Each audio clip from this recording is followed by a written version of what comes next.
Nós temos aqui, ó, as questões, né, dos nossos parâmetros de entrada. Tá aqui. Então, o passo a passo para nós determinarmos o projeto, né? O passo a passo para nós determinarmos o projeto é isso daqui. Voltando na explicação, tá? Primeiro, nós temos que determinar aqui, nós vamos determinar os parâmetros do projeto, ó, os parâmetros. O que é o parâmetro do projeto? Ah, qual frequência, qual a minha tensão de entrada, qual a minha tensão de saída, entrada aqui e saída, né? Qual é a corrente de saída, qual é a potência de saída, qual é a potência de entrada. Os parâmetros de entrada da minha frente, da minha fonte, beleza. Aí nós vamos depois, com esse valor, vamos calcular as correntes e as indutâncias. Em função da indutância, nós vamos determinar o nosso núcleo. Vamos determinar qual é o fio que nós vamos utilizar, ou o número de espiras primeiro, e depois nós vamos determinar o fio Litz. Então, nós vamos determinar todo esse passo a passo, núcleo, potência, frequência, eficiência, todos os parâmetros de entrada da nossa fonte. Detalhe, existem duas maneiras, ó, presta atenção que eu vou dizer, para quem gosta de fazer projeto, que nós fazemos projetos, ou os parâmetros, inserir os parâmetros de projeto. Primeiro, você tem a questão do CI, que vai fazer o controle, né? Você não vai fazer isso aí com o Ampiop, né? Então, nós vamos usar o CI aí de mercado. Então, você tem dois parâmetros, duas maneiras. Primeiro, você vai fazer o seguinte, eu quero trabalhar com tal frequência de computação, você vai escolher. Né? Você escolheu a frequência que você vai trabalhar, fez todos os parâmetros de entrada, todos os parâmetros de saída da tua fonte e calculou o núcleo. Calculou o núcleo e fez o projeto do tráfego. Ok. Aí agora é a hora de você colocar o CI de controle. Detalhe, essa frequência que você calculou todo o transformador, o teu CI, você vai ter que parametrizar ela também, para o CI trabalhar na mesma frequência. Ok? Então, você vai ter que escolher um CI que você possa ajustar, por exemplo, o TL494, por exemplo, SZ3525, né? São CIs que tem lá a constante RT, e você pode mexer nessas variáveis e determinar a sua frequência. Esse é um método. O outro método é o quê? É que você começa pensando no CI. Eu tenho o CI tal, e esse CI tal, ele comuta na frequência X. Pronto, não tem problema nenhum. Então, você já tem o CI definido. Então, eu já sei que a minha frequência aqui, exemplo, 66 kHz. Pega um circuito integrado do TOP 264 da Power Integration, né? Um exemplo. Eu vou escolher a frequência de 66 kHz. Ok. Então, você tem que calcular, vai fazer os parâmetros de entrada da tua fonte, vai fazer os parâmetros de saída, tudo certinho, né? Belezinha. Só que na hora você vai ter que considerar a frequência do CI, por exemplo, 66 kHz, e aí sim você vai determinar o núcleo baseado nessa frequência e vai fazer o projeto do seu trafo. Então, você pode começar escolhendo qualquer frequência que seja maior que 20 kHz, claro, né? Pode começar escolhendo qualquer frequência que seja maior que 20 kHz, por causa da frequência audível, e você determina seu trafo, e na hora de escolher a frequência, você vai escolher um CI que você possa determinar a frequência pela constante RT. Beleza? Então, essa daqui é uma das maneiras, beleza? Então, é isso que nós vamos fazer. Eu vou escolher um método aqui, que eu já tenho o CI-X que eu vou usar, então eu já sei que a frequência de comutação da minha fonte é 66 kHz, porque eu já tenho um CIzinho aí que eu quero utilizar. Então, não tem problema. Agora nós vamos discutir os parâmetros de entradas, né? Aqui, ó, e os parâmetros de saída da nossa fonte, para nós continuarmos o nosso roteiro de cálculo. Até aqui todos entenderam? Todos entenderam?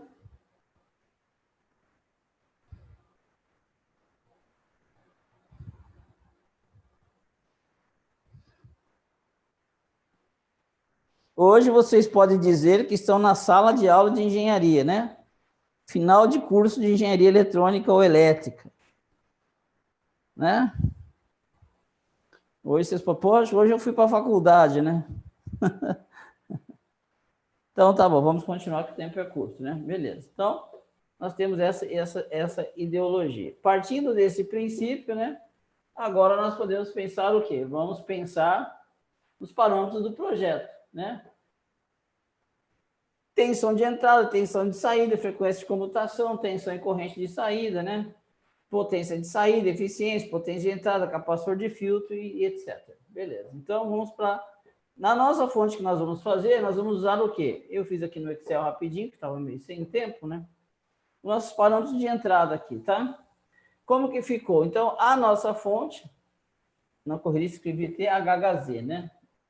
A nossa tensão de entrada mínima é 85, ela vai ser full range, vai trabalhar de 85 a 264 VAC, né? 65,6 kHz, não HHZ, né? Sei lá o que eu escrevi aqui na correria. 66 kHz. Preparei esse documento agora à tarde, rapidinho. Tensão de saída vai ser 12 volts, 12 volts, 2 amperes, ou seja, nós vamos ter uma potência de 24 watts, é uma fontezinha aí de 24 watts que nós vamos fazer, 12 volts, 2 amperes. A eficiência normal de uma topologia flyback, está muito boa aqui por condições, que é 0,85, né? Um rendimento de 0,85. Vamos considerar um D máximo de 0,5, que é 50% de D. Esse aqui vai ser o máximo, né? Dificilmente vai usar tudo isso, mas ele está preparado para usar até esse valor aqui. Ok? Então, e a potência de entrada, nós vamos entender por que deu 28, sendo que a saída é 24. Então, aqui nós temos a nossa fonte, que nós vamos projetar o nosso transformador. Esses aqui são os parâmetros de entrada e saída da nossa fonte. Tá? Então, eu determinei aqui. Então, agora o próximo passo é nós fazermos o início da nossa brincadeirinha. Tudo continha simples, usei as equações mais simples possível, tudo continha de dividir e multiplicar. Não tem nada complicado aqui, tá? Então, não se preocupem com isso. Então, vamos lá. Próximo passo agora é o quê? É determinar a nossa potência de entrada, já que, vamos imaginar, eu tenho a potência de saída, a nossa potência de saída, a nossa fonte é 12 volts, uma corrente de 2 amperes, que é potência de saída é igual a 12 vezes 2, que é igual a 24 watts. Pronto. Né? Agora, isso aqui nós estamos pensando lá no secundário, né? Ok? Isso aqui nós estamos lá no secundário. Aqui, eu fiz o tráfego contrário. Aqui, né? Nós estamos pensando lá no secundário. Aqui no secundário eu vou ter 12 volts e uma condição suficiente necessária, arroba, né? Arroba quer dizer uma condição necessária e suficiente. 12 volts, arroba 2 amperes. Beleza. Isso nós estamos falando na saída. Agora, na entrada, nós devemos considerar que a nossa fonte tem as suas perdas. E o rendimento dessa fonte, eu coloquei que é o máximo aqui, 0,85. Isso quer dizer que, se eu estou oferecendo 24 watts aqui, e eu tenho uma perca de 15%, então minha potência de entrada aqui é maior do que a minha potência de saída, em função da minha eficiência, para mim conseguir jogar 24 watts lá. Então, minha potência de entrada, ó, é igual ao quê? A minha potência de saída dividido pelo rendimento, que é exatamente o quê? 24 dividido por 0,85 é 28,2 watts. Ou seja, o primário inteiro aqui, ó, junto com a fonte, etc., tem que nos fornecer uma potência de 28,2 watts, enquanto que na saída vai estar com 24 watts. Então, aqui, se eu tenho a potência de saída 24 e um rendimento de 85%, eu vou perder 15%. Por isso que aqui está dando 28,2 watts. Então, aqui está a nossa relação, deixa eu mudar a cor, né? Da nossa potência. Então, a potência de saída da nossa fonte é igual a 24 watts, a potência de entrada é igual a 28,2 watts. Todos tranquilos até aqui? Todos numa boa? Todos?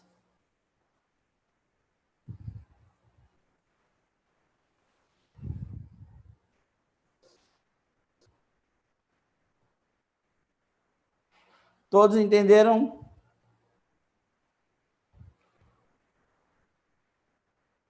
Tá bom, essa é tranquila, né? Beleza. Então, determinamos a nossa potência de entrada. Bom, se eu já tenho a minha potência de entrada, quem vai fornecer toda essa energia é o nosso capacitor de fio de entrada, né? Ele vai ter que estar preparado para isso daí. Ok? Então, olha só, agora o próximo passo é o nosso capacitor de filtro, que é o nosso capacitor de fio? Nós estamos pensando no capastorzão lá de entrada. Segundo a Power Integration, que eu gosto muito de usar essa linha de raciocínio da Power Integration em projetos de fonte, o que ela adota? Nos projetos da Power Integration, o que é a Power Integration? Aqueles seisinhos, os TOP, os TNY, etc. Tem todas aquelas famílias aí da... Eu estou falando esses dois que vocês mais lidam, TOP e TNY, e tudo da Power Integration. O que ela usa? Se a fonte for universal, que é a fonte universal? A nossa fonte full range. Né? Ela utiliza o quê? Se a tensão mínima for maior que 90, ela utiliza capacitor de 2 a 3 microfarads por watts. Por watts, tá? E se ela for no modo doble, ou seja, trabalhar só em 220, né, ou só 115, né, o que ela acontece? Ela diz que você pode usar capacitor de 1 microfarad por watts, quando a tensão é maior ou igual a 240. Então, o que acontece? Então, nesse caso, como nós vamos trabalhar com a tensão full range, nós vamos adotar a regrinha seguinte, usar 3 microfarads por watts. Essa vai ser a regrinha que nós vamos utilizar. Sendo assim, se eu utilizar 3 microfarads por watts, o que vai acontecer? Sendo que nós lembrarmos, a nossa potência de entrada, ela foi igual a 28,2 watts. Então, se eu vou usar 3 microfarads por watts, e a minha potência de entrada, que esse capacitor vai ter que fornecer essa energia para a fonte, né, que vai estar o transformador, aqui vai estar o nosso capacitor de filtro, então vai ser o quê? A cada um desses watts aqui, nós vamos ter 3 microfarads. Isso quer dizer o quê? Que esse capacitor vai ser o quê? Vai ser 28,2 watts vezes 3 microfarads. É isso que nós vamos adotar o valor desse capacitor. 28,2 vezes 3 microfarad. Isso vai ser a regra que nós vamos utilizar aí, com base aí na Power Integration.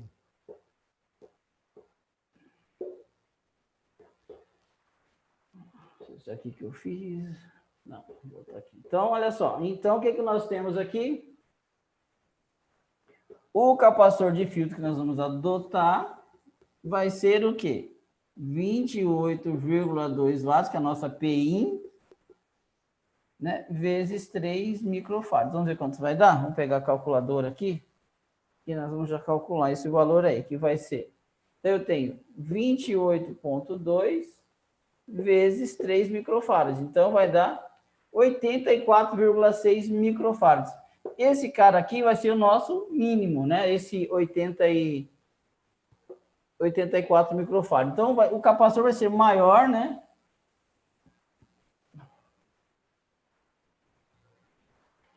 Então, o capacitor vai ser maior que 84 microfarads. Ele vai ser maior que 84 microfarads. Então, qual é o valor comercial aí que nós vamos encontrar perto de 84 microfarads? 90 microfarads você não vai encontrar, né? 80 microfarads também é meio difícil. Vamos colocar aqui, então, um capacitor maior. Vamos usar aqui um capacitor de 100 microfarads. Então, nós já definimos o nosso capacitor, ok? De 100 microfarads. Isso vai nos garantir uma tensão mais ou menos mínima de entrada, uma V mínima DC aqui, ó, maior que 100 volts. Então, eu posso considerar que a minha tensão mínima filtrada aqui, usando essa regra, vai ser maior que 100 volts. Então, eu vou calcular que a minha tensão mínima é igual a 100 volts. Você pode determinar isso, eu não vou fazer, mas você pode calcular usando isso daqui, ó, né? 2 vezes 85 elevado ao quadrado...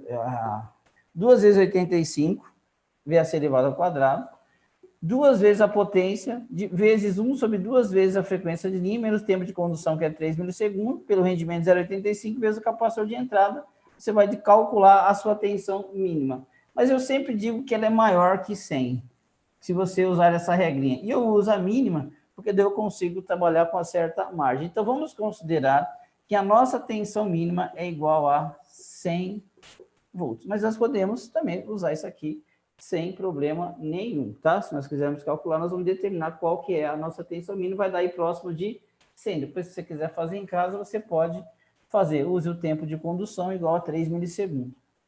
Tá bom? Então, determinamos que o nosso capacitor vai ser 100 microfarad, né? Então, detalhe, se ele vai trabalhar com a tensão de 264 vezes raiz de 2, né? Vamos considerar que pode chegar até 264 vezes aí de 2. Vamos ver qual que é o valor que nós vamos ter aí, né? 264, né, vezes 1,4142. Então, nós vamos ter aqui 373 volts. Então, nós vamos usar um capacitor que tem uma tensão maior que 400 volts. Então, vai ser um capacitor de 100 microfarads por 400 ou 100 microfarads por 450 volts. Até aqui todos tranquilos com relação ao transformador? Todos? Não se deve colocar o capacitor tão mais alto por causa da irrupção, tá? Coloque para o próximo do que nós estamos calculando. Todos? Eu sei, eu vi aqui depois que estavam falando da senhora. Tranquilo? Todos? Então, o que nós já fizemos? Nós já definimos a nossa fonte, ó. Já definimos aqui, ó. Parâmetro de entrada, parâmetro de saída. Já determinamos o nosso capacitor de filtro. Ok? Agora nós vamos para o próximo passo. Tranquilos? Então vamos para o próximo passo.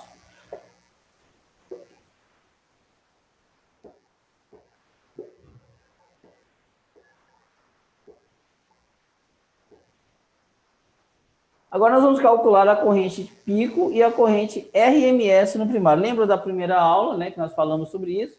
Que a corrente de pico vai definir a indutância e a corrente RMS vai determinar que tipo de fio nós vamos utilizar, tá? Pelo pico eu vou calcular a indutância, pela RMS eu vou determinar qual o tipo de fio que nós vamos usar, não esqueça disso. Tá, então vamos lá. Então, do que depende a indutância, a corrente de pico? Desculpa, a indutância ainda não, né?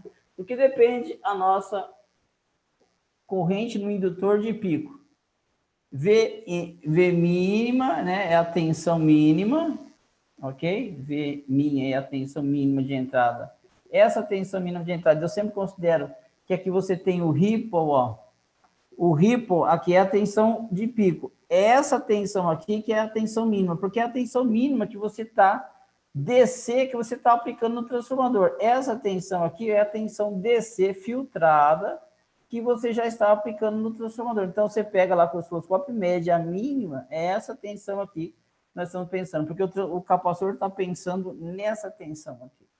Então, o D máximo, nós vamos considerar que o DUT máximo é 0,5, ou seja, 50% de DUT, nós já falamos sobre isso, tá?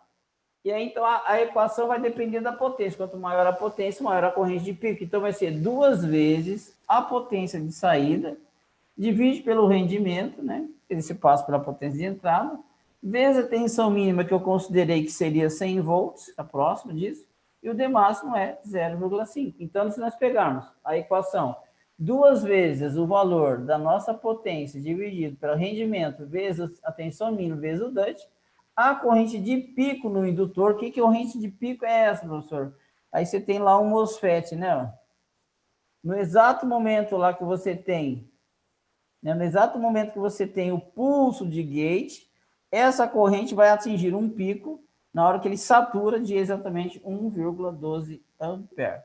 Ok? Então, essa vai ser a nossa corrente de pico. A corrente de pico nessa fonte, ela vai ser de 1,12 ampere na pior situação. Não esqueça que essa aqui está baseada na tensão mínima, né? Que é 100 volts. Quando você estiver lá em 220, que isso aqui é 311, se aqui está aumentando, é óbvio que essa corrente aqui vai ser muito menor.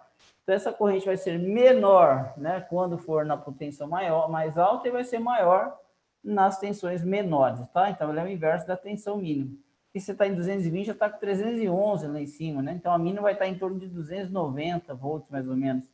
Então, essa é a tensão que nós vamos pensar. Então, a corrente de pico dessa nossa fonte vai ser exatamente de 1,12 ampere, né? Continuando.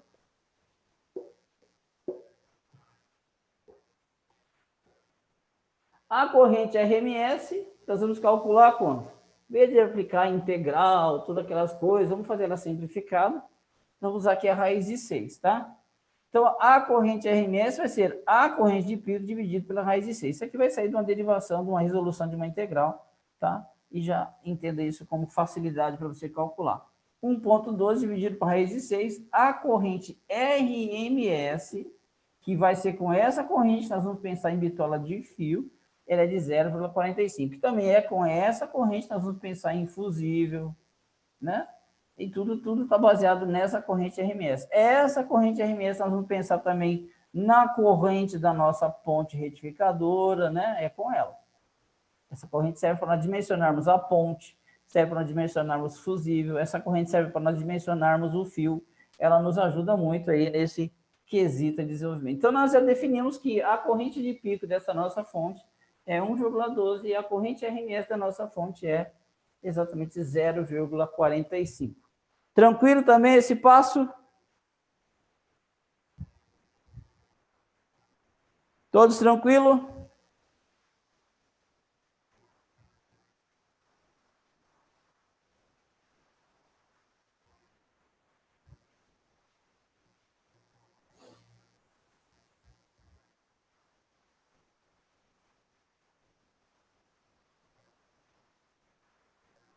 Todos?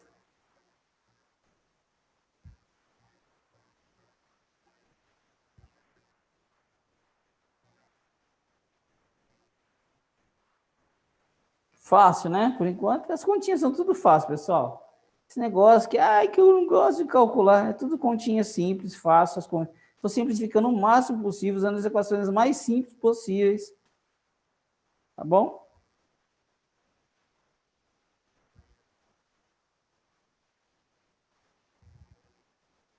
Vamos continuar.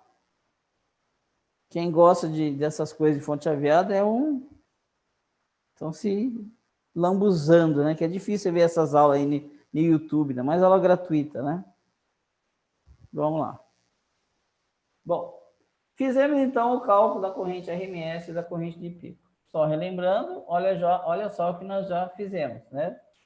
Nós já determinamos os parâmetros de entrada e saída, né? Os parâmetros de entrada e saída, nós já determinamos o capacitor de filtro, nós já determinamos a corrente de pico e a RMS, e agora nós podemos partir para a indutância.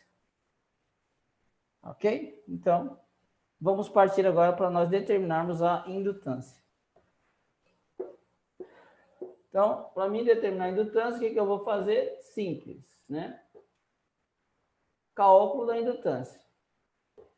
Está aqui o cálculo da indutância. Do que depende a indutância? A indutância depende, né, da nossa tensão mínima de entrada, claro, porque na corrente mínima é onde nós vamos ter a maior corrente, né? E depende também do duty cycle de uma determinada frequência. Então, está totalmente interligada, amarrada a equação, né? A nossa tensão mínima, nós sabemos que ela é, consideramos a mínima 100. Nós consideramos que o nosso D máximo, o nosso duty é 0,5. A corrente de pico, ela foi de 1,12. Lembre-se que eu disse que eu já tinha determinado a frequência. A minha frequência, porque o CI que eu vou escolher para trabalhar, ele já opera numa frequência de 66 kHz. Logo, já está definido qual CI vou usar, então eu trouxe a frequência, porque eu sei que ele vai operar nessa frequência. Então, não adianta eu querer operar em outra que ele não vai operar. Então, ele vai operar em 66 kHz, então eu vou calcular a minha indutância pensando exatamente na frequência que eu escolhi, que é 66 kHz. Logo, ponto, está aqui o valor da nossa indutância, 676 micro. Em detalhe que na prática, na hora que você enrola, sempre você pode ficar tranquilo no mais ou menos 10% de margem, né? Não tem problema você exceder mais 10% ou menos 10% aqui desse valor. Assim, pensando em termos práticos, tá? Se você ficar dentro de uma margem de 10% aqui, ó, você pode ficar tranquilo que você está com a sua indutância bem encaixada. Porque você vai montar o núcleo, tem gap, tem ajuste de gap, você pode trabalhar tranquilo na hora que você montar. Se você montar e medir a indutância, ela ficar mais ou menos 10%, fique tranquilo que está dentro da norma, tá? Fique em paz que não vai acontecer nenhum problema. Da norma não, vai estar dentro das principais correntes de pico sem suporte, vai ficar tudo certinho, tá bom? Então, qual é o valor da nossa indutância? 676 microhenry.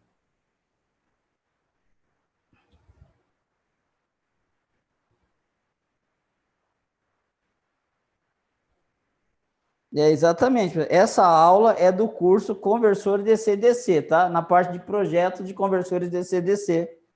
E eu deixei a aula aberta para vocês dar uma olhada do que está acontecendo lá. E depois, se vocês quiserem continuar, nós vamos fazer projeto de buck, projeto de conversores boost, que são elevadores. Se vocês quiserem depois continuar, aprender a fazer análise de circuito, análise de defeito e, além disso, fazer projetos, aí vocês podem migrar para o curso Conversor DC-DC, que está aberto. As inscrições, já temos bastante aula lá gravada, tá bom? Só para vocês entenderem, isso aqui, como quem disse aí, o nosso amigo, como que é? Jorge, acho que não, Everton, ele está dando uma colher para a gente, exatamente. É porque eu sei que o pessoal tem tanta curiosidade, né, de saber como é que foi feito um transformador, que eu falei, eu vou gravar essas aulas. Eu até puxei lá do flyback, porque lá no curso DC-DC nós vamos calcular o indutor de um buck, né? Só que eles também estão tendo uma adendo que eles vão aprender a calcular o indutor do buck, vai seguir uma parte do roteiro, mas também, beneficiando aqui da abertura da aula, também vão aprender a calcular o transformador de uma fonte flyback. Beleza? Então, ele está todo mundo no ganho, tanto o pessoal do conversor DC-DC, que não isso da topologia flyback lá, né? Mas já também está tendo essa lambuja aí, como diz assim, porque também vai aprender a calcular o indutor lá do conversor buck. Vamos continuar. Então, já determinamos a indutância. Então, nós já temos algumas coisas bem definidas. O capacitor de entrada é 100 microfarads por 450. O nosso transformador, nós já sabemos, né, que ele vai ser ligado aqui no nosso MOSFET e que a corrente de pico aqui desse cara, ela vai ter uma corrente de 1,12 ampere e que a corrente RMS desse trafo vai ser 0,45 ampere. Olha só que interessante, bastante coisa já está definida, né? E essa alimentação vai vir do nosso capacitorzinho de filtro aqui do nosso retificador. Lembrando que com essa corrente eu defino fusível, eu defino também a minha corrente de irrupção, meu NTC, eu defino também a bitola de fio do transformador, então essa corrente ela é muito importante para nós. E foi com a corrente de pico que nós calculamos a indutância. Lembra que não vai aparecer a RMS aqui, né? Ela apareceu lá a RMS vai aparecer em outro momento. Beleza? Vamos continuar. Então, já calculamos capacitor de filtro, corrente de pico, corrente RMS, né? Já sabemos muitas coisas a respeito do nosso transformador. E ele está surgindo aí devagarzinho, mas está aparecendo. Vamos continuar. Agora, o próximo passo é o quê? Deixa eu obedecer aqui. O próximo passo aqui é determinando o núcleo. Olha só que interessante. Já que nós temos a indutância, o capacitor de filtro, as correntes, a frequência, já está tudo determinado, nada mais justo agora do que nós determinar o núcleo. Qual é o núcleo que nós vamos utilizar? Vamos pensar, né? Então, para mim determinar o núcleo, eu vou pensar primeiro, nós já falamos isso na aula passada, que é o que? Definir o AEAW, né? O que é, professor, esse AEAW aí, né? O núcleo, a perna central do núcleo tem isso daqui, né? Nós vimos na aula passada, né? E aqui tem a outra área aqui, né? Então, aqui nós vamos ficar com a área da janela, que é o nosso AW, e aqui em cima do núcleo é o nosso AE. Né? Então, nós estamos pensando na janela, né? AW de Windows aqui, né? A área da janela, e nós estamos pensando na área efetiva, que é aqui que é determinada a potência do núcleo, baseada no AE. Então, se eu tenho uma determinada potência, uma determinada corrente, e agora vai entrar outras variáveis importantes aqui, porque eu preciso determinar qual é, eu não estou definindo ainda aqui qual é o núcleo. Ah, eu vou usar núcleo X. Não, eu estou determinando uma medida mínima de núcleo. Eu preciso um núcleo que seja maior ou igual a esse AE vezes esse AW que nós vamos ver. Uma relação de área desse AE com relação a essa nossa janela aqui. Então, nós estamos determinando uma relação mínima. Esse meu núcleo ele deve ser maior ou igual a esse AE vezes esse AW. Ok? Então, esse nós vamos determinando. Então, olha só que legal. Do que ele depende? Claro, é ele que vai definir a indutância. Essa indutância está baseada na corrente de pico, também tem uma relação com a corrente RMS. Esse K, deixa eu limpar aqui. Esse K que vocês estão vendo aqui, ó. Então, você tem aqui, eu vou puxar a indutância que nós já calculamos. Aqui você já tem a corrente de pico. Aqui você tem a corrente RMS. Aqui você tem uma constante. Aqui você tem o fator de utilização. Quantos por cento eu quero usar do núcleo que nós vamos fazer? Então, eu tenho lá a área da janela, né? Eu vou enrolar o transformador lá, vai ficar o seguinte, eu vou ocupar 70% da área da janela, vai sobrar um espaço aqui dentro do meu núcleo ainda. Então, esse K é o fator de utilização.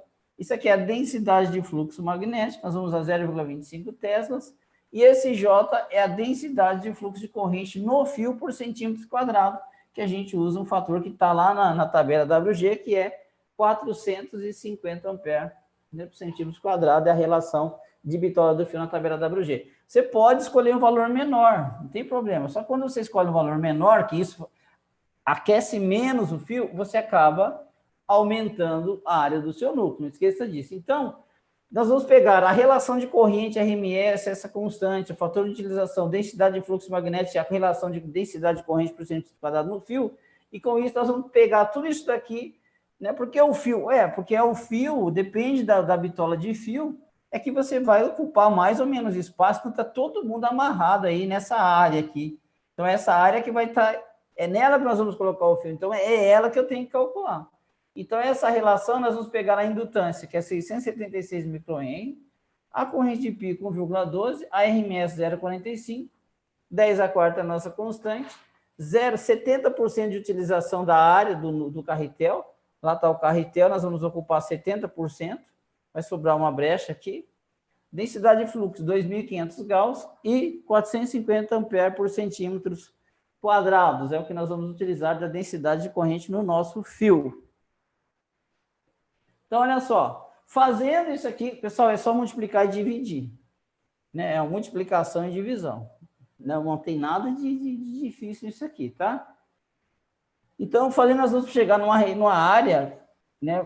Porque é a quarta, você está pegando uma área em centímetros quadrados e multiplicando por outra área em centímetros quadrados, quando você multiplica isso aqui, a resultante é a quarta, né? Então, beleza. Então, nós temos uma área mínima que nós precisamos. Essa área mínima é de 0,043 centímetros elevado à quarta. Tudo bem? Então, entenderam como é que a área que nós precisamos, nós calculamos a área que eu preciso em relação de fio, de bitola de fio, está tudo enrolado aí, né? Está tudo pensado, porque a corrente é que depende do fio, e o fio é que determina a minha área, né? Então, dependendo de toda essa área, eu vou usar um determinado fio, porque eu tenho uma certa corrente, ele vai ocupar uma certa área desse núcleo, então eu preciso, no mínimo, de uma área X para trabalhar em função de uma densidade magnética de 2.500 Gauss, ok?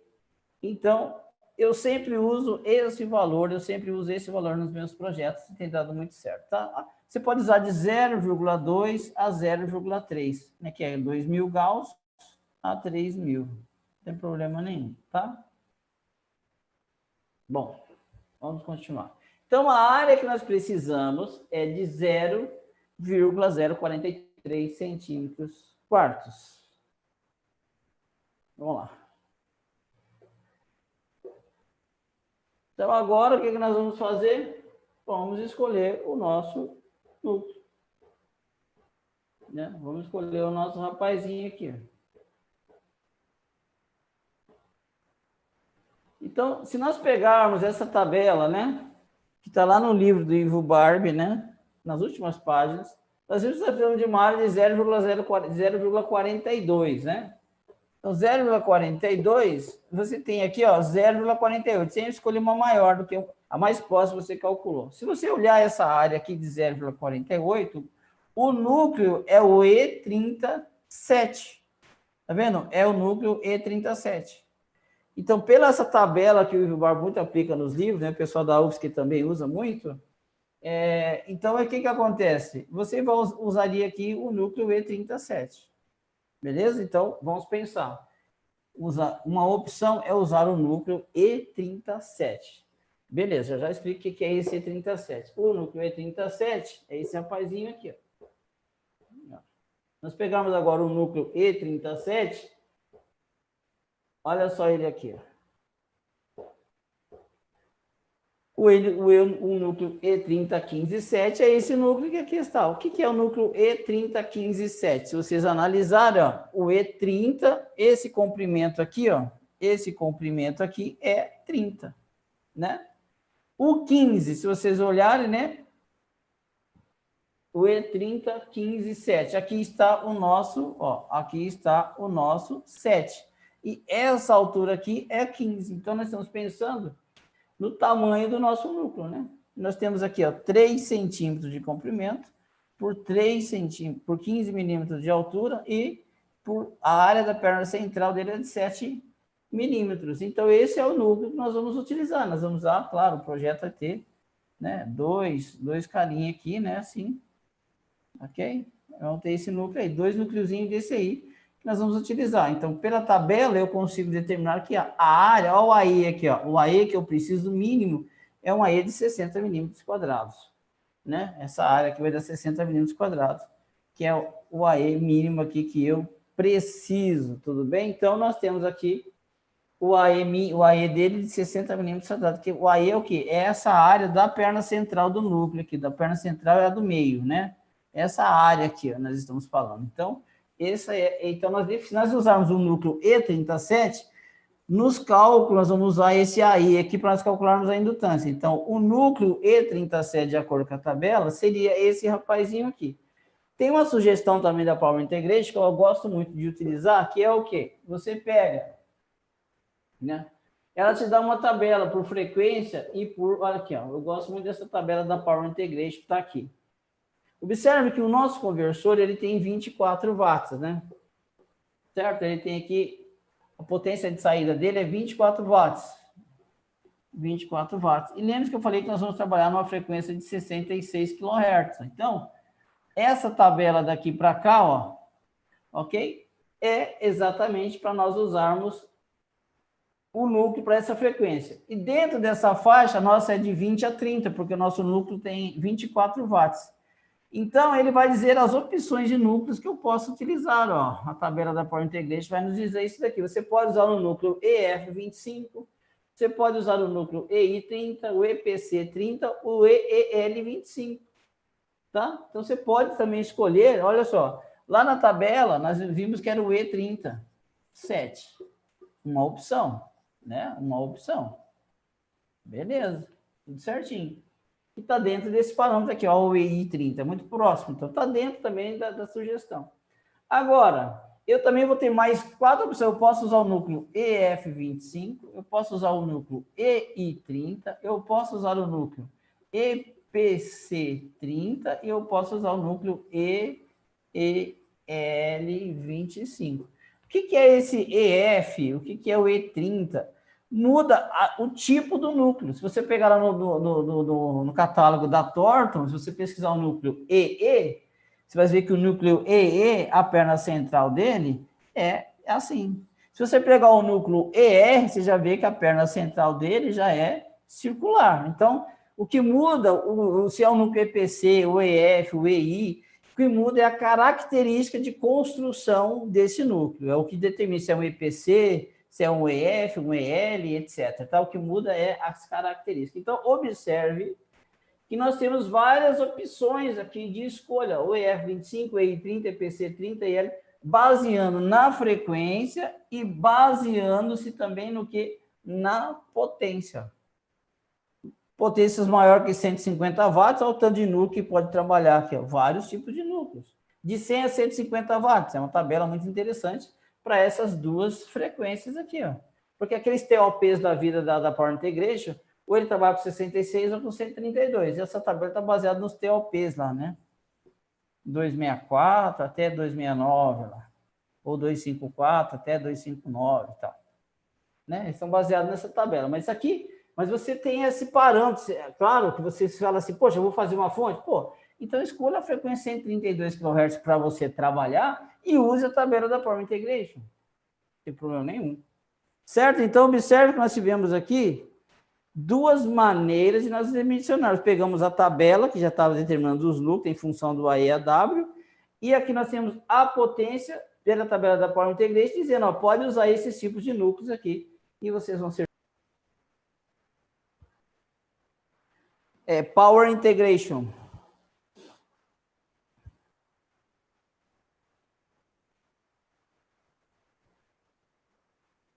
Estão gostando até então? Estão gostando da aula? Estão gostando da aula?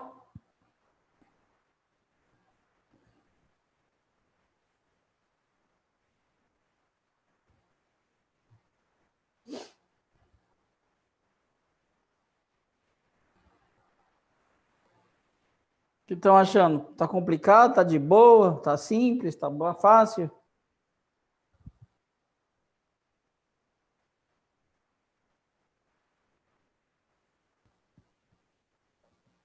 Power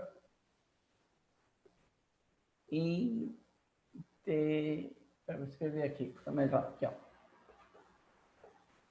Power Integration. Power Integration. Tem aqueles 6 que você já vê muito aí, os TOPs da vida, os TNY, os LNK.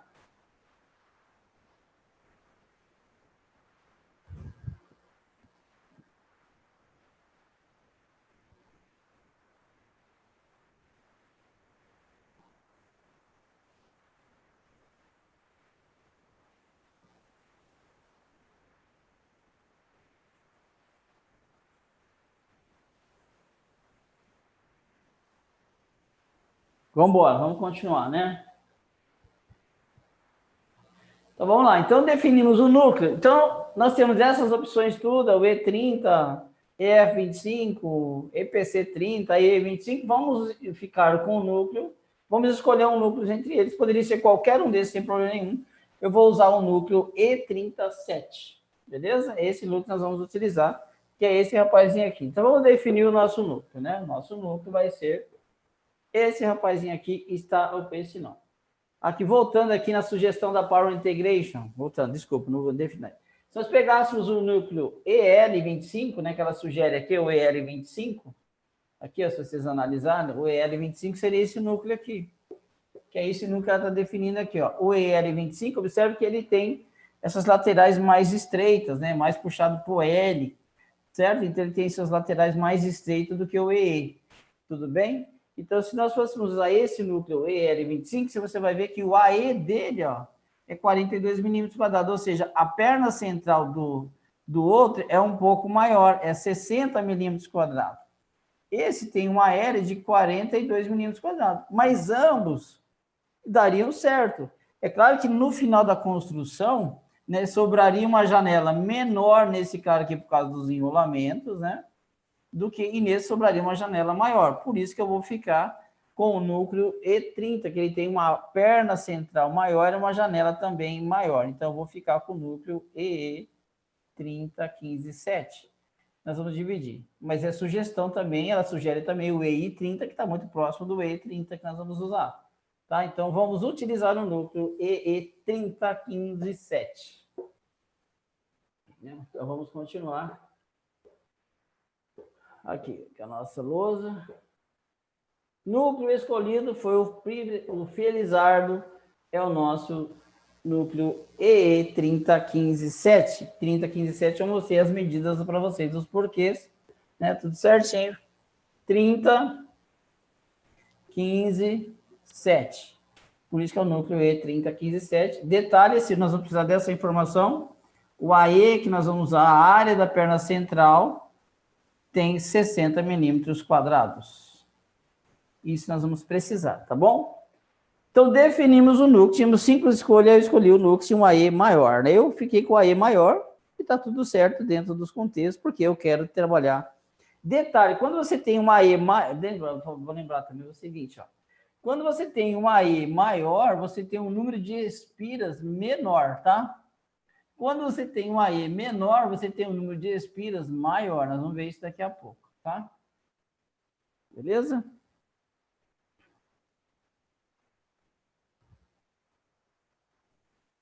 Na prática eu acho mais tranquilo. Eu vou ensinar vocês a fazerem na prática também. Na verdade, a prática é muito simples, né?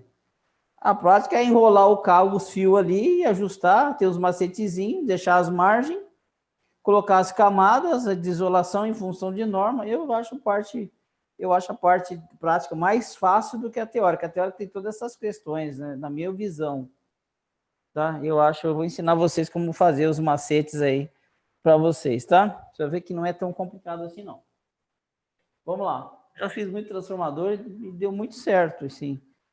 Levando esse roteiro de cálculo, ele realmente funciona porque eu já testei ele várias e várias e várias vezes. Tá bom? Vamos continuar. Essa eu não diria que isso aqui é assim, né? Não sendo contrário, isso aqui para mim não é bem teoria, né? Porque se você ver, nós estamos calculando fio, nós estamos calculando núcleo, estamos calculando corrente, estamos calculando fio, né? Bitola de fio, capacitor. Na verdade, é uma coisa muito prática, né? Na verdade, que a gente acha que é muito prático, né? Na verdade, né? Uma coisa muito direta. Eu vou calcular o capacitor, o fio, a indutância, o núcleo. Então é uma coisa muito prática que você vai pegar isso aí, vai pegar as partes e vai montar isso mesmo na, né? Então vamos lá. Mais um macetezinho eu vou passar para vocês também, para vocês fazerem o transformadorzinho de vocês. Fique tranquilo, tá? Então vamos continuar.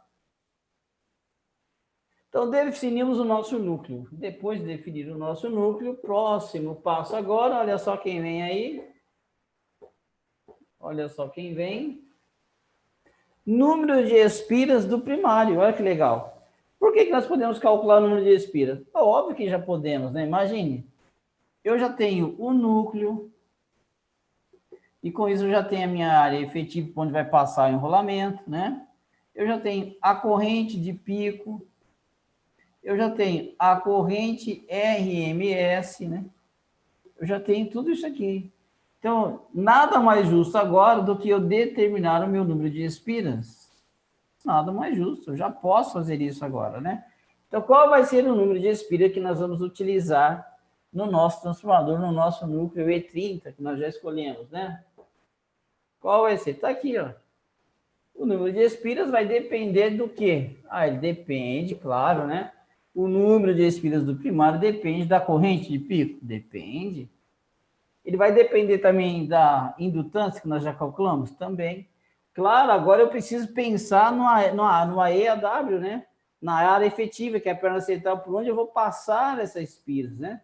Em função de determinado campo magnético. Então, se eu tenho uma perna central, que eu preciso de uma corrente, em função de uma indutância, eu tenho uma área. Então, qual vai ser o número de espiras? Está tudo relacionado. Então, aqui não precisa vocês fazem tudo com números inteiros, tá? Não precisa colocar nada em micro-Henry, não precisamos nós colocar nos variáveis de arredondamento, não precisa nada. Você coloca direto, ó.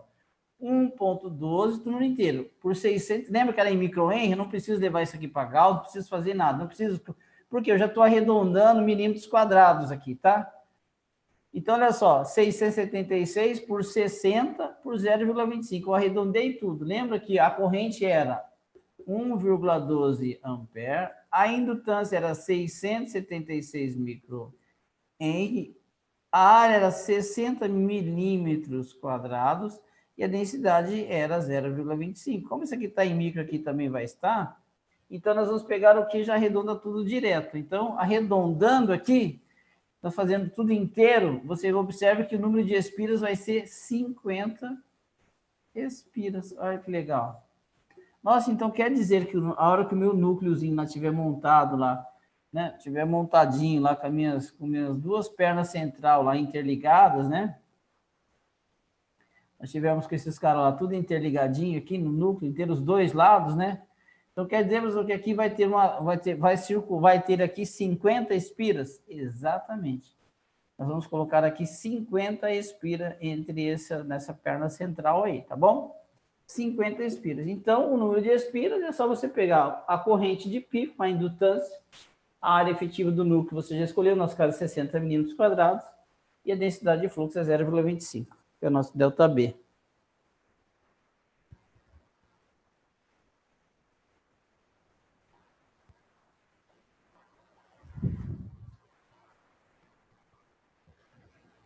Então, vamos lá. Ah, mas eu vou passar os macetes de ajuste para vocês, tá, José Nilson? Tem uns ajustezinhos, uns macetezinhos que é muito fácil. E do jeito que você está fazendo aqui, você pode calcular e montar que vai bater em indutância certinho. Por causa do AL, nós vamos definir, porque o ajuste, você fica ajustando, é quando você não sabe o gap. Aí você tem que ficar ajustando lá com um papelzinho, colocando um papelzinho para dar o gap, aí você fica medindo a indutância até que ajuste, porque você usa núcleo sem perna central, sem gap. Quando o cara não sabe calcular o gap, aí ele fica sofrendo nesse ajuste aí. Agora, como você já calcula o gap, já compra o núcleo certo, é só bater e montar e vai estar dentro dos 10% tranquilo. Eu vou passar isso aí para vocês, tá? Então, o número de espiras nosso aqui vai ser 50 espiras. Pronto, está definido o nosso número de espiras. Então, eu já sei, olha só, agora aumentou um pouquinho o que nós já sabemos, né? Então, eu já tenho.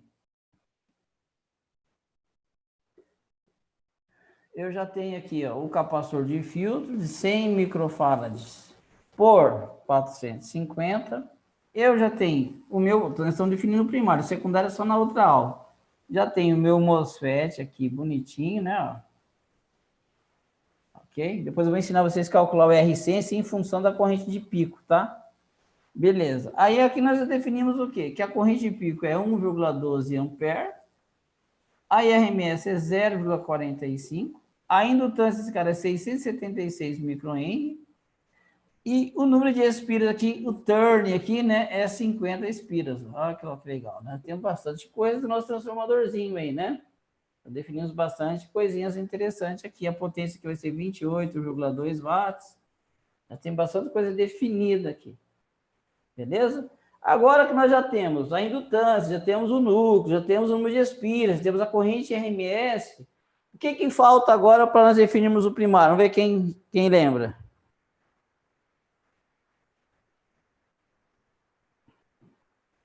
Não, a indutância é 676 microhenry. A indutância é medida em henry, José Carlos. 676 microhenry.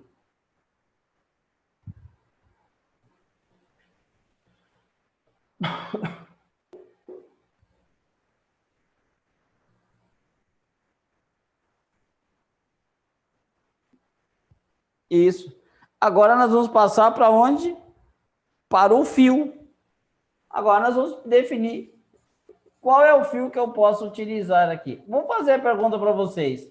Eu posso usar qualquer fio aqui? Vamos ver se vocês estão espertos. Eu posso usar qualquer fio? Qualquer um que eu quiser eu posso colocar aí? Boa. É assim que funciona?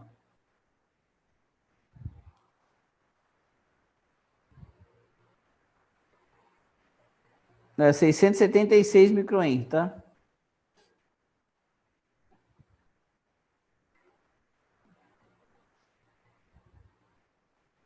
Eu posso usar, pessoal, qualquer fio aí?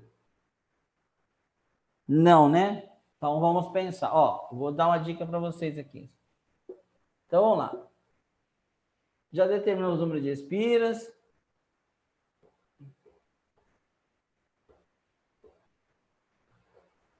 Acho que não deu animação aqui, né? Tá, antes de nós fazermos o número de fio, deixa eu fazer o seguinte aqui. Vamos ajustar o AL aqui, tá? Vamos ajustar o nosso AL. O que é o tal do AL, tá? O tal do AL é o seguinte, ó. Por exemplo, eu tenho esse núcleo aqui, ó. Eu tenho esse núcleo aqui, sei lá, eu tenho esse núcleo. Beleza? Tá aqui o nosso núcleo. O AL vai imaginar o seguinte, o AL, esse cara tem uma capacidade de X lá de densidade de fluxo magnético. Esse cara tem uma densidade de fluxo magnético X. O AL vai fazer o seguinte, se eu der uma volta de uma única espira nesse fio aqui, né? Se eu der enrolar uma espira nesse fio, nesse núcleo, só uma, e medir a indutância dele aqui, qual vai ser o valor dessa indutância? Ponto. É isso. Então, nós vamos calcular um núcleo, e quem que vai determinar esse AL é o gap. O que é o tal do gap? Você tem aqui, ó. Vamos imaginar o seguinte, vou fazer aqui o núcleo E aqui, né?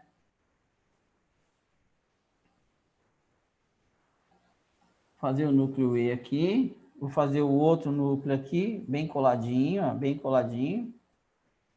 Né? Vou fazer ele aqui bem encostadinho, vou descer aqui e vou fazer ele mais longinho aqui. Aqui, ó. Bom, o gap, isso aqui tá tudo coladinho, tá? Tudo encostadinho. O gap é essa distância aqui, essa abertura, essa janela que cria uma relutância magnética aqui, nesse meio aqui, tá? Então, essa aqui, o que tem nesse gap? Tem ar. Então, quem vai ajustar o AL acaba sendo essa distância que fica entre os núcleos aqui, ó. E essa distância pode ser maior ou menor. Estão entendendo?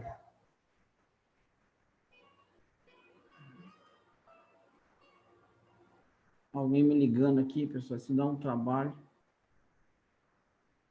Então, olha só. É esse gap aqui que determina uma L. Dependendo da distância, eu vou dizer o seguinte. Quantos nanohenry esse núcleo me dá em função dessa distância por cada espira? É isso que ele vai dizer, ó. Cada espira tem tantos nanohenry. Então, já que eu tenho 50 espiras e esse meu cara tem 676 microhenry, então eu vou poder calcular o AL. E quem definir o meu AL vai ser exatamente quem? Quem vai definir o meu AL é exatamente o meu gap. Então, quando eu calculo o AL, eu já vou lá na tabela, já sei qual a distância do meu gap, eu vou comprar o núcleo já com X milímetro aqui, ó, certinho do meu gap. Vamos fazer então um exemplo? Então, eu tenho que o meu AL, que é a minha relação de indutância por turn quadrado, né, por volta, então deu 676 e o número de espiras é 50. Então, é a indutância sobre o número de espiras ao quadrado. Né? Se você fazendo isso aqui, pega a tua indutância que você tem pelo número de espiras ao quadrado, você vai determinar qual é a indutância por cada uma desses 50. É como assim, eu tenho 50 espiras. Total delas é 676 microhenry. Quantos henry tem cada espira? É só fazer L sobre o número de espiras ao quadrado, nós vamos determinar que nós temos, ó, 270 nanohenry por cada turn, cada volta ao quadrado, a volta completa. Tudo bem? Então, isso daqui é o AL do nosso núcleo. E o legal... E o legal é o quê? E o legal agora é... O gap determina a indutância por volta. Isso é o AL, tá? Não, gap não é o número de espiras por volta. Gap ele vai acabar determinando no AL do núcleo, que vai determinar o quê? Qual é o valor de indutância por volta. Certo, Lindovaldo? É a indutância por volta. E o gap é uma distância que acaba ajustando isso daí.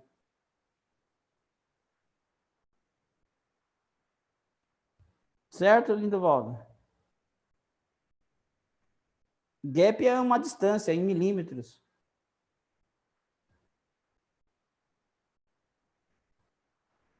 Vamos lá. Então, nós já determinamos que o nosso AL é de 270 nanohenry. Olha só que legal. Se eu já tenho o meu AL, olha só, eu pego a tabela da torta, olha como que facilita a nossa vida agora. Se eu pegar a tabela da torta, ó.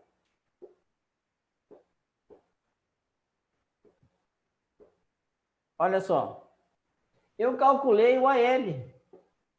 Porque eu tinha lá 676 microhenry e eu tinha 50 espiras ao quadrado. Eu calculei o AL, que é o nanohenry aqui, ó. Quantos nanohenry tem cada espira, né?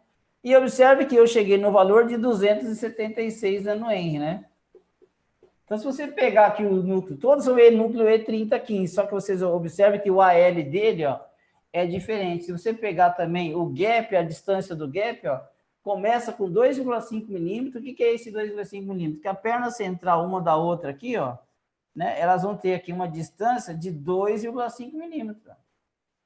E esse cara que tem um gap de 2,5 milímetros, o AL dele é 40, ou seja, cada espira que você colocar nele lá, você vai medir por turno quadrado 40 nanohenry. Se você colocar duas espiras, é ao quadrado, essas questões que você vai multiplicando, né? Então, o que acontece? É o número de indutância que você está determinando em função do teu gap. Só que nós calculamos 270. Observe que vamos a esse núcleo da linha IP12R, 270 eu não tenho. A menor que eu tenho, ó, é o AL de 250 no IP12R. 250, beleza. E o próximo que eu tenho é 310, ó. 310. Então, ou eu vou usar um núcleo de 250, ou eu vou usar um núcleo de 310. Eu sempre escolho o próximo número com uma L maior, porque uma L maior me dá indutâncias maiores, indutâncias maiores me dá correntes menores. Então, por causa de acionamento de proteção do CIzinho, poder não correr esse risco de escolher, porque se você vê, ó, as distâncias de gap aqui, ó, é 0,25 milímetro, esse aqui já é 0,22, ele está mais pertinho. Ele estando mais pertinho, a indutância é maior. E a indutância sendo maior, a corrente é menor, e eu não corro o risco de fazer sobrecarga. Então, uma dica que eu dou, sempre na hora de escolher o AL que você quer calcular, você escolhe o quê? Você escolhe... Então, nós calculamos 270, tem o 250, 310. Escolha o próximo número maior que você achar de núcleo. Então, nós vamos escolher de verdade o núcleo. O part number do núcleo já saiu. NEE 30157, 310 de AL, ó, e o material é o IP12R. Então, nós calculamos o AL, agora nós já temos o núcleo totalmente definido. Né? O nosso núcleo já está totalmente definido. Por que ele está definido? Porque... Está aqui. Então, nós vamos usar qual núcleo?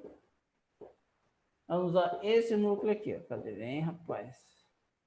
Esse núcleo aqui nós vamos usar, ó. Esse é o núcleo que nós vamos usar. O NE 30157, 310 de AL, IP12R material, ó, aqui 310, a distância de gap dele é 0,22 milímetros, ou seja, o gap não é na perna laterais, né? Aqui as pernas laterais do núcleo vão ficar totalmente encostadinhas, ó. Tá? Agora, na perna central, nós vamos observar que ela vai ter uma distânciazinha. Qual é a distânciazinha? 0,22 milímetros, ok? Que é o que nós determinamos em função, pegando a nossa indutância dividido pelo número de espiras ao quadrado, determinamos o AL e vemos aqui, nós aproximamos. Aí nós vamos já definir o núcleo. O núcleo que você vai comprar é esse núcleo aqui. Tá? Núcleo NE 30157. O 310 de AL e o material IP12R. Então, está totalmente definido qual vai ser o núcleo que nós vamos usar. Entenderam até aqui?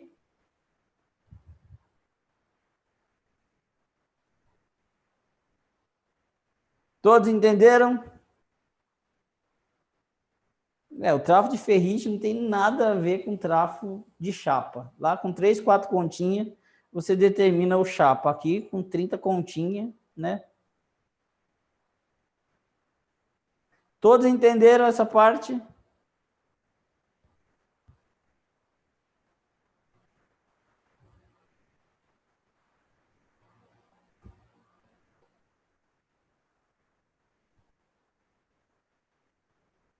Vamos continuar, né? Para a gente concluir. Já é 9h30 já, mas vamos acabar.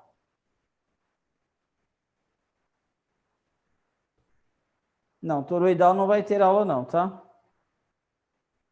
Toroidal só lá no projeto de fonte chaveada mesmo.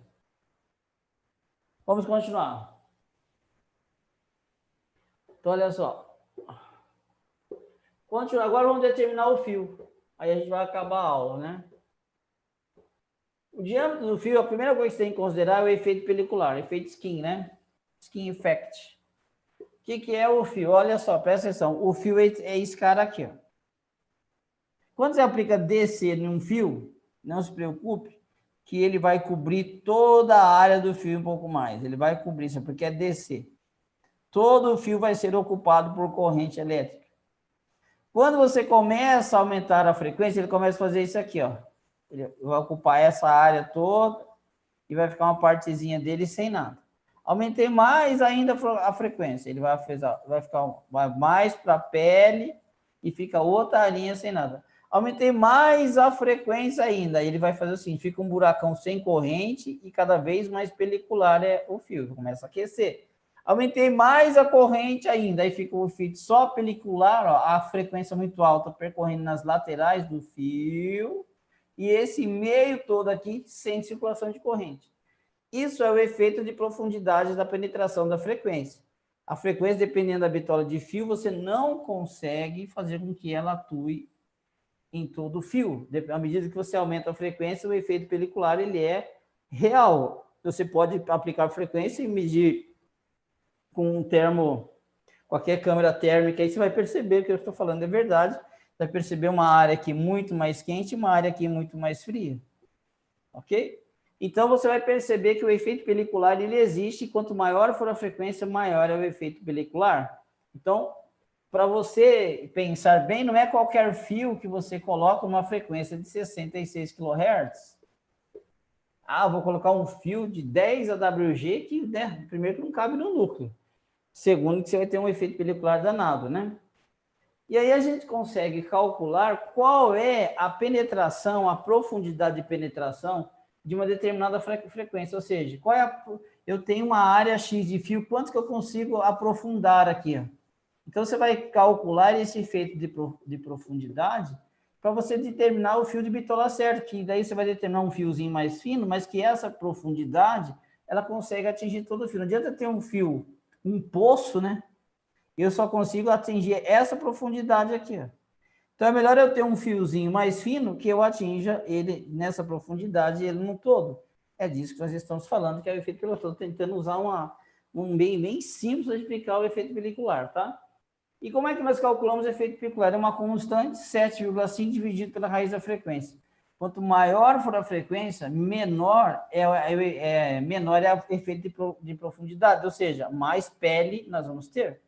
Então, se eu pegar 7,5 e dividir pela raiz de 66 kg, a profundidade dessa frequência é de 0,029 centímetros. É o que ela consegue penetrar, 0,029 centímetros. Então, ela é bem... Isso é a profundidade que ela tem. Então, não adianta você colocar um fio de 3 centímetros de bitola, um exemplo, né? Eu pego um fio que tem 1 centímetro, é um fio grosso pra caramba, não tem problema. A frequência, a corrente só vai passar em 0, pouquinho aqui. Ela não consegue, ela não tem profundidade devido à velocidade. Tá bom? Então, nós determinamos que o efeito de profundidade, o efeito pelicular, o quanto ele penetra num determinado fio, essa frequência 66 é 0,029 centímetros. Agora, para mim calcular o diâmetro do fio que nós vamos calcular aqui é o diâmetro máximo. Você vai ter que escolher, o fio vai ter que ser igual ou menor a esse diâmetro aqui, nunca maior. Porque se o diâmetro for maior, ele acaba tendo efeito pelicular. Se o diâmetro for menor, é como assim, né? Se eu pegar um diâmetro maior, a frequência só entra aqui. Se eu pegar um fiozinho bem menor, ela é como se ela ultrapassasse, né? Porque ela tem uma profundidade muito grande. Então, nós vamos usar o fio menor ou maior, ou menor ou igual a esse diâmetro que nós estamos reduzindo. Ou seja, nós vamos usar fio ou esse ou mais finos que esse. Ok? Então, essa é a primeira regra. Qual é o fio máximo de tamanho que eu posso usar? Qual é o fio de bitola maior que eu posso usar? Essa é a regra. Usar o mais grosso? Não, o mais fino. Nós determinamos aqui que o diâmetro máximo que eu posso ter de um fio é o 0,05838 centímetros. E esse valor nós temos que guardar ele, porque aqui nós vamos escolher o fio agora, pensando nesse diâmetro. Qual é o fio que tem um diâmetro igual ou menor do que 0,058 centímetros? É só nós olharmos na tabela de fios, né? 0,058. Vamos ver qual é o fio que tem 0,058, né?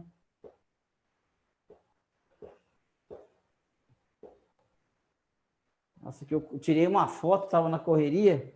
Olha aqui, 0,058 é o que nós calculamos, 0,058 centímetros de profundidade de bitola. Então, olha só, o fio 23 tem 0,057, não interessa, não serve para nós. Temos que escolher ou igual ou menor, maior, né? Menor aqui. Então, nós vamos escolher qual? Um diâmetro de 0,051, ó. 0,051. Está bem longinho, está bem no... Então, qual o fio que nós vamos escolher? O fio máximo, o maior bitola que nós vamos usar é o 24AWG. Acima disso aqui, ó, jamais. Menor em bitola, sim, 24, 25, 26, 27 AWG são fios mais finos. Aqui estão os fios de bitolas maiores, são os fios mais grossos, vamos pensar aqui, e para baixo estão os fios mais finos. Qualquer fio abaixo do 20, acima do 24, ou seja, mais fino que o 24, nós podemos escolher qualquer um deles. Então, o limite de fio nosso é 24 AWG. Posso usar o do fio 25? Pode. O fio 26, o 30, o 38, o 40, sei lá, qualquer fio mais fino você pode usar. Só não pode usar maior que esse, por causa do efeito pelicular. Entenderam, então, como que nós vamos calcular o efeito skin, efeito pelicular? Por isso que nós usamos o fio Litz. Agora nós vamos calcular o fio Litz. O Teixeira falou do fio Litz. Agora nós vamos determinar o fio Litz, ou seja, vou calcular o fio Litz. Quantos fios Litz, quantos fios eu preciso associar em paralelo para que eu suporte X corrente e trabalhe com determinada frequência. Isso agora é o efeito skin. Então, nós já determinamos que o nosso fio é 24. Fio 24 é o nosso limite. 24 AWG. Esse é o fio que nós vamos usar. Qualquer fio mais fino que esse, 25, 26, 27, 28, 30, nós podemos utilizar tranquilamente. Até aqui todos entenderam? Agora nós vamos calcular o fio Litz, que é quantos fios paralelos desse nós vamos utilizar?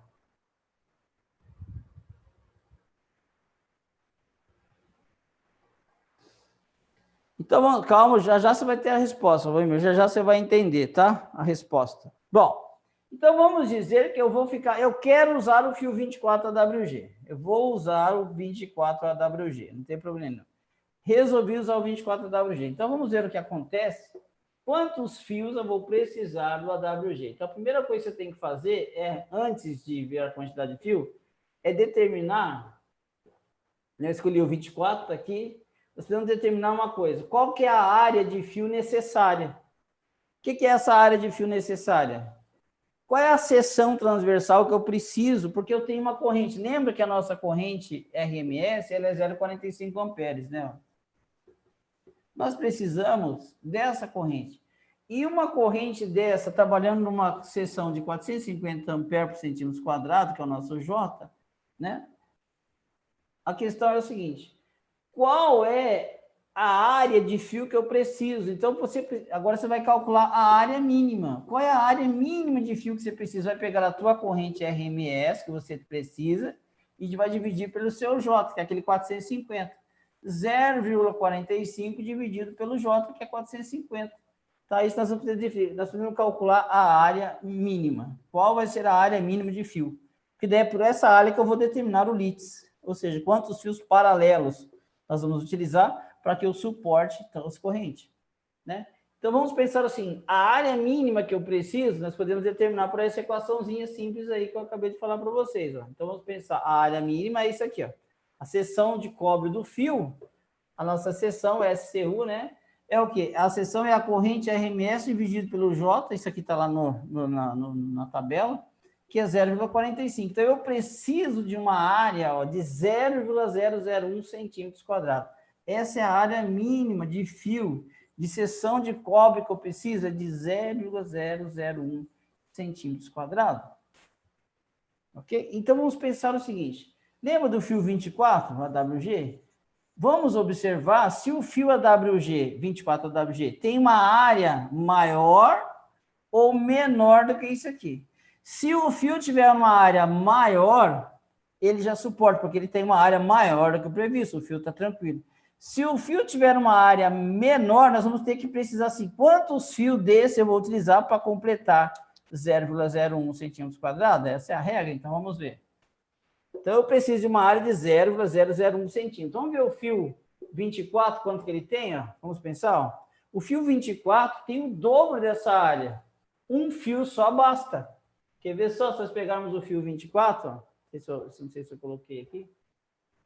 Acho que eu devo ter colocado. Ó, vou voltar aqui. Nós calculamos 0,01. Aqui, vou voltar aqui. Ó. A nossa área que eu preciso é de 0,001. Essa é a área que nós precisamos. Observe que o fio 24, ele tem ó, o dobro 0,002. E se você observar, né, essa área de 001 é de 0,45. E o fio já suporta 0,9, por isso que ele já deu duas vezes. Né? Por isso que ele já tem 0,45, dá uma área que eu preciso de 0,01. O fio já tem 0,002, logo ele suporta 0,9 de corrente. Então ele já está dobrado. Então, se eu fosse usar o fio 24, eu não ia ter problema nenhum, porque um fio desse aqui já bastaria, porque a área que ele precisa, que ele tem, é o dobro de área do seção transversal que eu preciso. Então, não teria problema nenhum. Eu não precisaria acionar um fio paralelo, 2 fios, 3 fios, 4 fios, porque ele suporta o dobro de corrente. A corrente que ele suporta é 0,9. A corrente que você tem é 0,45. Agora, vamos imaginar, não, eu não tenho fio 24 no meu estoque, eu queria, professor, usar um fio 30. Vamos usar um fio 30, só para nós ver? Vou usar fio 30. Pode usar fio 30, claro que pode. Se eu tivesse um fio 30, qual seria, né? Ó, observa o fio 30 WG. O que acontece com ele? Ó? O fio 30 WG, olha a área dele. Ó. A seção transversal dele é 0,0005. E nós precisamos de 0,001. Né? É isso que nós precisamos. Se eu preciso dessa área e o fio tem essa, a pergunta é quantos fios desses eu preciso? Aí nós vamos construir o LITS. Né? Porque agora nós vamos ter quantidade de fios necessária. E como que eu faço essa continha, professor? Tem uma continha para isso? Tem uma continha para tudo, né? Tudo tem uma continha que resolve. Então, qual é a continha? Muito simples, ó. A continha é o fio LITS. Vamos pensar no fio LITS. Para mim calcular o fio LITS, eu preciso... Qual é o número de fios? O número de fios é a seção do cobre que eu preciso, que foi feito a corrente RMS sobre o J do fio, dividido pela seção de cobre do fio escolhido. Então, você tem a área que você precisa de 0,001 centímetros quadrados, e a área que o fio tem é 0,0005. Então, se você dividir isso por isso, nós vamos precisar de 1,9 fios. Logo, nós vamos precisar de 2 fios. Pronto. Então, se for o fio 24, eu faria assim, se fosse o fio 24, eu usaria 50 turns, uma vez 24 AWG. Se fosse o fio 30, eu usaria 50 turns, duas vezes o fio 30 AWG. Pronto. Definimos a bitola de fio, definimos o nosso fio LITS, definimos o primário inteirinho do nosso transformador. Entenderam?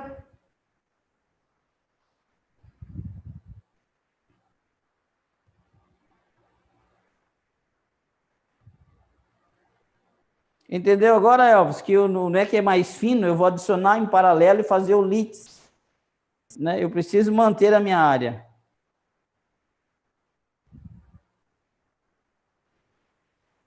Então, nós fizemos todo o dimensionamento do primário do transformador nosso aqui em questão. Pode usar 29, pode usar 27, pode usar 26. Você só não pode usar 23, 22, 21 para essa frequência, né? Certo, Charles? Qualquer bitola, que você tenha o 29, o 27, o 30, o 35, o 38, não tem problema nenhum. Claro, depois você tem que pensar também no pacote todo se vai caber, né? Tem o fator de utilização que depois nós vamos ver. Eu quero usar o fio 35, eu vou precisar de X fio 35. Beleza, né? Agora, vai caber tudo isso lá depois? Tem que pegar o somatório de áreas, aí a gente faz o fator de utilização depois, no final. Eu vou usar o fio 30, beleza? A gente vai pegar o 30, definir o secundário na próxima aula.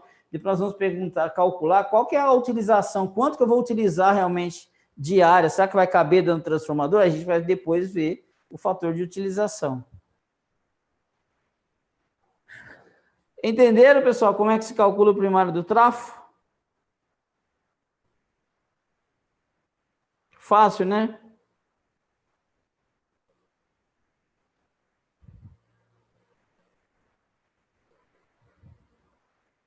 O filtro transecundário é na próxima aula, tá? Semana que vem. Terça-feira que vem. Beleza? Terça-feira que vem nós vamos dimensionar o secundário e vou ensinar vocês como que se monta o trafo. Quais os cuidados, os macetes, tá bom? Fica mais eficiente vários fios. Sempre vários fios é muito mais eficiente que um só.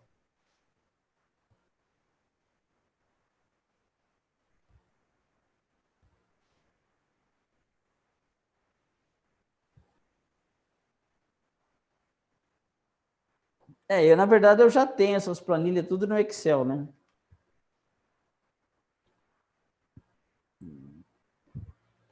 Aí agora vocês podem fazer no Excel. Pega o roteiro de cálculo, coloca no Excel e boa.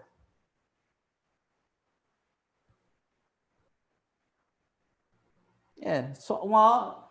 Sabe onde é que vocês vão assistir uma aula dessa, pessoal? Não é porque eu estou dando aula, não, porque o assunto é importante mesmo. Não que eu seja importante, o assunto é importante. Vai ser difícil vocês verem uma aula dessa por aí, tá? Bem difícil. Então aproveitem.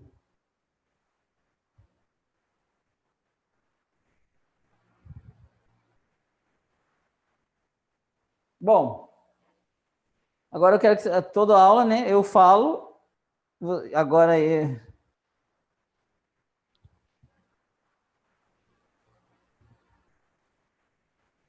O secundário é bem parecido, é corrente.